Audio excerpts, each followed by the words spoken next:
Before you send your stuff to radio, if your goal is to get paid by that radio station, ensure that that radio station pays. Don't assume, because you'll get upset 2 years down the line when you're like, why is Samro not paying me? And then when you go speak to the people at the radio station, they're like, we're a community station, we don't pay. We're a varsity station, we don't pay. So my general rule of thumb is that community stations won't be licensed, or they won't have a license with SAMRO, generally. Look, there are exceptions, but the best thing is just to go check. But community stations generally don't have licenses.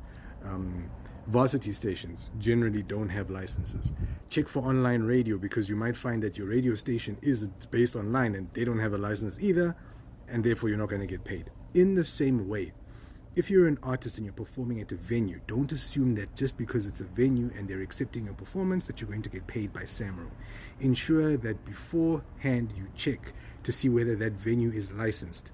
Because if you perform at that tavern or you perform at that Chisanyama, just make sure. Otherwise, the form that you fill out is not going to help.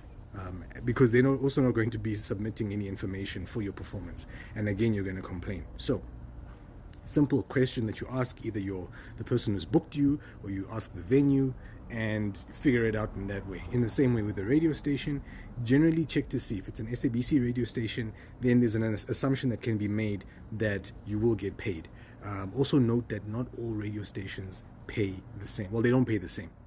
You need to check to see. You've got your different tiers, right? You've got your provincial stations, you've got your national stations, and obviously it's always going to be based on their listenership. So your bigger, your Mhlobo Nenes, your Metros, 5FMs, those are generally your bigger stations. They will pay a bit more than, say, some of your smaller stations.